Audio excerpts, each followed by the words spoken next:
আসসালামু আলাইকুম। আশা করি সকলে ভালো আছেন। তো স্ক্রিনে দেখতে পাচ্ছেন কি বিষয় নিয়ে আমি আলোচনা করতে যাচ্ছি। ইংরেজি বাক্যের ধর্ম পরিবর্তন। What? ইংরেজি বাক্যের আবার ধর্ম আছে? অবশ্যই আছে। ইংরেজি মানে কি? ইংরেজি হচ্ছে একটা ভাষা যা আমাদের ভাব প্রকাশের একটা মাধ্যম। তো আমাদের ভাব প্রকাশের জন্য একটা ইংরেজিতে ক্রাইটেরিয়া আছে। সেটা হচ্ছে যে আমরা ছোট থেকে জেনে আসছি সাবজেক্ট ভার্ব অবজেক্ট হচ্ছে একটি ইংরেজি বাক্যের ধর্ম। আমরা কোনো একটা বাক্য ক্রিয়েট করতে হলে এই স্ট্রাকচারটা আমরা ফলো করি, এই ক্রাইটেরিয়াটা আমরা ফলো করি। বাট এটা একটা রং কনসেপ্ট ছিল, এটা টোটালি রং। সাবজেক্ট বা অবজেক্ট কখনোই হবে না এখানে। কারেক্ট ফরম্যাটটা হচ্ছে সাবজেক্ট ভার্ব এক্সটেনশন। এক্সটেনশনে আবার তিনটা পার্ট আছে। হ্যাঁ, এই যে এক্সটেনশনের তিনটা পার্ট হচ্ছে, এক নাম্বার হচ্ছে অবজেক্ট। অবজেক্ট আমরা পাবো কি অথবা কাকে দিয়ে প্রশ্ন করে অবজেক্ট পাবো। হ্যাঁ, দুই নাম্বারটা হচ্ছে কমপ্লিমেন্ট। কমপ্লিমেন্টের জায়গায় নাউন অথবা অ্যাডজেক্টিভ হতে পারে। তিন নাম্বারটা হচ্ছে অ্যাডভার্বিয়াল। অ্যাডভার্বিয়াল পাবো কখন, কোথায়, কিভাবে, কেন দিয়ে প্রশ্ন করে আমরা অ্যাডভার্বিয়াল পাবো। তাই তো।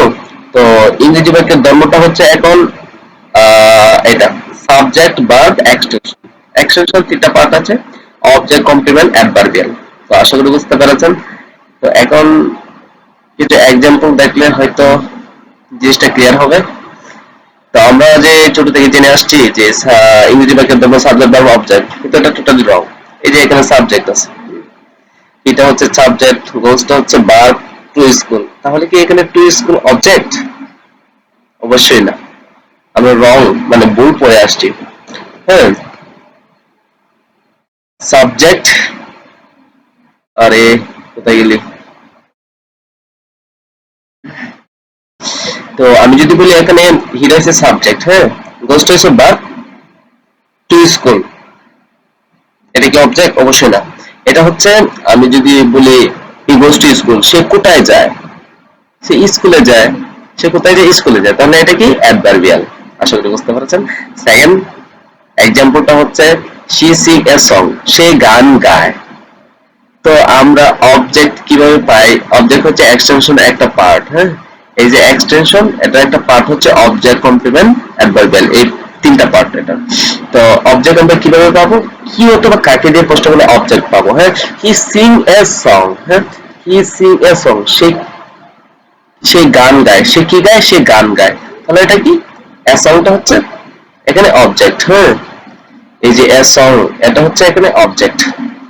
সেটা হচ্ছে সাবজেক্ট, সিং হচ্ছে ভার্ব, এ সং হচ্ছে অবজেক্ট। আশা করি বুঝতে পারছেন। নেক্সট এক্সাম্পল হচ্ছে the sun rise in the east. The sun rise in the east, এখানে ইন দ্য ইস্ট কি অবজেক্ট? অবশ্যই না। The sun rise in the east, সূর্য কোন দিকে ওঠে? পূর্ব দিকে ওঠে। কোথায়? আচ্ছা, সূর্য কোথায় ওঠে? পূর্ব দিকে। এই যে কোথায় দিয়ে আমরা প্রশ্ন করলে আমরা উত্তর পাই।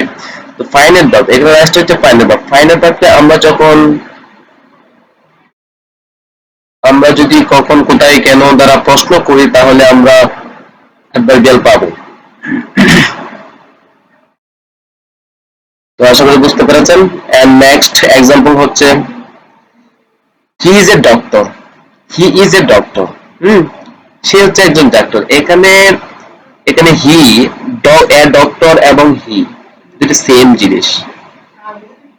আর এখানে ইজটা হচ্ছে একটা মেইন ভার্ব, এখানে অবজেক্ট অক্সিলিয়ারি ভার্ব হিসেবে ইজটা ব্যবহার হচ্ছে না। দ্যাটস ওয়াই এখানে এ ডক্টরটা হচ্ছে একটা কমপ্লিমেন্ট। কারণ আমরা জানি যখন বি ভার্ব মেইন ভার্ব হিসেবে ব্যবহার করা হয় তখন এর পরে যা বসে সেটা হচ্ছে complement. On the other hand linking verb, কিছু লিঙ্কিং ভার্ব আছে, এগুলোর পরে হচ্ছে কমপ্লিমেন্ট ব্যবহার করা হয়। তাহলে হচ্ছে কমপ্লিমেন্টের একটা স্ট্রাকচার হচ্ছে যে সাবজেক্ট আর অবজেক্ট একই জিনিস বোঝাবে। হি, হি যে ডক্টরও সে। এখানে হানি, হানিটা সুইট। হানি আর হচ্ছে একই জিনিস বোঝাবে। হ্যাঁ, দেখি তো, এই যে হানি আর সুইট, যেটা হানি সেটাই সুইট। আশা করি বুঝতে পারছেন। তো কমপ্লিমেন্টের জায়গায় আমি কি বলছি যে নাউন অথবা অ্যাডজেক্টিভ হতে পারে। আশা করি বুঝতে পারছেন। বেস্ট অফ লাক, সবাই ভালো থাকেন। আল্লাহ হাফেজ। আবারও দেখা হচ্ছে নতুন কোনো ভিডিওতে। See you soon.